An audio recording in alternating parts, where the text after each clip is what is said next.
কবিতা বাতাসি, কবি নীরেন্দ্রনাথ চক্রবর্তী।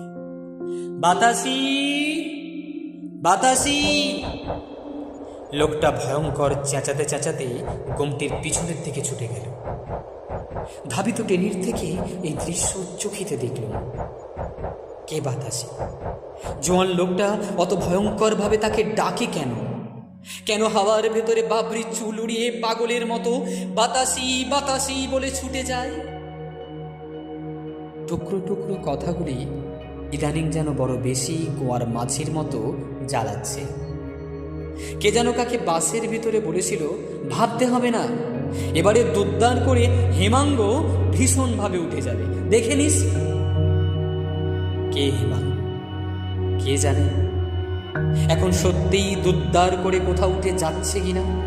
কিংবা সেই ছেলেটা যে ট্রাম স্টপে দাঁড়িয়ে পাশের মেয়েটিকে অদ্ভুত কঠিন স্বরে বলেছিল, চুপ করো, না হলে আমি সেই রকম শাস্তি দেব আবার।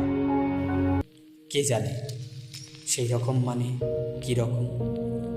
আমি ভেবে যাচ্ছি, ক্রমাগত ভেবে যাচ্ছি, তবু গল্পের সবটা যেন নাগালে পাচ্ছি না।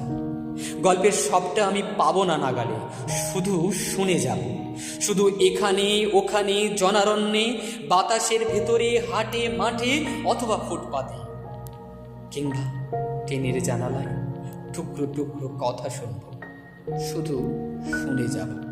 আর হঠাৎ কখনো কোনো ভুতুরে দুপুরে কানে বাজবে বাতাসি বাতাসি বাতাসি।